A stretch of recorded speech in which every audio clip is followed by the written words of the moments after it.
എൻസൈക്ലോ വിങ്സിൻ്റെ പുതിയൊരു വീഡിയോയിലേക്ക് നിങ്ങൾക്ക് ഏവർക്കും സ്വാഗതം. ഈ വീഡിയോയിലൂടെ നിങ്ങളുമായി ഷെയർ ചെയ്യുന്നത് കർഷക രജിസ്ട്രിയുമായി ബന്ധപ്പെടുത്തിയുള്ള പ്രധാനപ്പെട്ട അപ്ഡേറ്റുകളും PM കിസാൻ നിധിയുടെ 20ാമത്തെ ഗഡുവുമായി ബന്ധപ്പെടുത്തി വന്നിട്ടുള്ള വളരെ പ്രധാനപ്പെട്ട ചില വിവരങ്ങളുമാണ് ഉൾപ്പെടുത്തിയിട്ടുള്ളത്. നമ്മുടെ വീഡിയോസ് ആദ്യമായി കാണുന്ന സുഹൃത്തുക്കളാണെങ്കിൽ ആദ്യമേ തന്നെ ചാനൽ ഒന്ന് സബ്സ്ക്രൈബ് ചെയ്യുക. അപ്പോൾ നമുക്ക് വിശദാംശങ്ങളിലേക്ക് കടക്കാം. ആദ്യത്തേത്, കർഷകരിപ്പോൾ കൃഷിഭവനുകളിൽ ചെന്ന് അഗ്രി സ്റ്റാക്ക് ഫാർമർ രജിസ്റ്റർ ചെയ്യുന്നതിനുള്ള തിരക്കിലാണ്. പലയിടത്തും ഇത് പൂർത്തിയായിട്ടില്ല എങ്കിൽ കിസാൻ നിധിയുടെ 20ാമത്തെ ഗഡു ലഭിച്ചില്ലെങ്കിലോ എന്നോർത്ത് പലരും കൃഷിഭവനിൽ ചെന്ന് ഇത് പൂർത്തീകരിക്കുകയാണ്. എന്നാൽ 20ാമത്തെ ഗഡു ജൂണിൽ തന്നെ എത്തുമ്പോൾ കർഷക രജിസ്ട്രിയിൽ പേര് ചേർക്കുന്നതിന് ജൂലൈ 31 വരെ സമയമുണ്ടെന്നതാണ് യാഥാർത്ഥ്യം. അതായത് 20ാമത് ഗഡു നിങ്ങളുടെ അക്കൗണ്ടിലേക്ക് എത്തുവാൻ അതൊന്നും ഒരു തടസ്സവുമില്ല എന്നാണ് നിലവിൽ മനസ്സിലാക്കുവാൻ സാധിച്ചിരിക്കുന്നത്. അതുമാത്രമല്ല, കർഷക രജിസ്ട്രിയിൽ പേര് ചേർക്കുന്നതുമായി ബന്ധപ്പെടുത്തി ഇപ്പോൾ മറ്റൊരു അറിയിപ്പ് കൂടി എത്തിയിട്ടുണ്ട്. ഇതുവരെ കർഷക രജിസ്ട്രിയിൽ ചേർത്തിരുന്നത് കൃഷിഭവനുകളിൽ എത്തിയാണ്. എന്നാൽ ഇനി കർഷക രജിസ്ട്രിയിൽ അക്ഷയ കേന്ദ്രങ്ങളിലും CSC സെൻറ്ററുകളിലും ചെന്ന് പൂർത്തീകരിക്കാവുന്നതാണ്.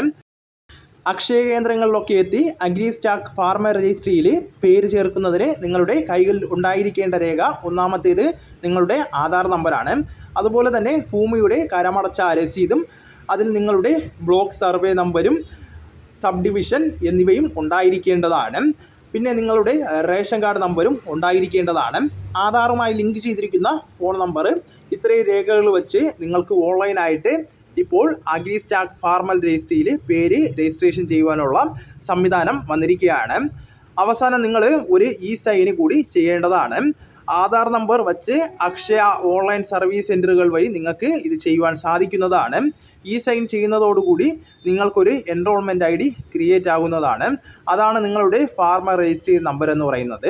ഈ ഫാർമർ ID നിങ്ങൾക്ക് കിസാൻ നിധി ഉൾപ്പെടെയുള്ള വിവിധ സർക്കാർ കാര്യങ്ങൾക്കും ആനുകൂല്യങ്ങൾക്കുമായിട്ട് ഉപയോഗിക്കാവുന്നതാണ്. കൃഷിഭവനുകളിൽ മറ്റ് തിരക്കുകൾ ഉള്ളതിനാൽ ഇപ്പോഴും പലർക്കും രജിസ്ട്രേഷൻ ചെയ്യുന്നതിന് സാധിച്ചിട്ടില്ല. അങ്ങനെയുള്ളവർക്കൊക്കെ അക്ഷയ കേന്ദ്രങ്ങൾ വഴി ഇത് പൂർത്തീകരിക്കാവുന്നതാണ്. ആകെയുള്ള വ്യത്യാസം, കൃഷിഭവനിൽ രജിസ്ട്രേഷൻ ഫീസ് ഇല്ലായിരുന്നുവെങ്കിൽ അക്ഷയ കേന്ദ്രങ്ങളിൽ അവരുടെ സേവനത്തിന് ഒരു ചെറിയൊരു ഫീസ് ഉണ്ടായിരിക്കുന്നതാണ്.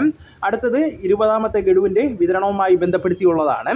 2025 ഏപ്രിൽ, മെയ്, ജൂൺ, ജൂലൈ എന്നീ 4 മാസങ്ങളിലെ ഗഡുത്തുകയാണ് ഇപ്പോൾ വരുവാൻ പോകുന്നത്. സാധാരണഗതിയിൽ 3ാം മാസത്തിലാണ് ഗഡുക്കളുടെ വിതരണം പൊതുവെ ഉണ്ടാകുന്നത്.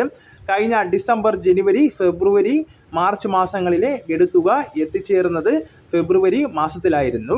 അതുപോലെ 20ാമത്തെ ഗഡുത്തുകയായ 2000 രൂപയും ജൂൺ മാസത്തിൽ എത്തിച്ചേരുമെന്നാണ് റിപ്പോർട്ടുകൾ വരുന്നത്. ഇതിൻ്റെ ഭാഗമായിട്ട് പേയ്മെൻറ്റ് ലിസ്റ്റുകളൊക്കെ തയ്യാറാക്കുന്നതുമായി ബന്ധപ്പെടുത്തി അപ്ഡേഷൻസൊക്കെ കിസാൻ നിധി പോർട്ടലിൽ നടന്നു വരികയാണ്. 19ാമത് ഗഡുത്തുക ലഭിച്ചവർക്കൊക്കെ തന്നെ മറ്റൊന്നും ചെയ്യാതെ തന്നെ 20ാമത് ഗഡുവും അക്കൗണ്ടുകളിലേക്ക് എത്തിച്ചേരുന്നതാണ്. 20ാമത് ഗഡുവിൻ്റെ വിതരണ തീയതി പല മാധ്യമങ്ങളും റിപ്പോർട്ട് ചെയ്യുന്നത് ജൂൺ 20ാം തീയതിയിലാണ്. അന്ന് പ്രധാനമന്ത്രിക്ക് ഒരു പൊതുപരിപാടിയുണ്ട്. എന്നാൽ ഔദ്യോഗികമായിട്ട് ഇതിൻ്റെ അറിയിപ്പ് വന്നിട്ടില്ല.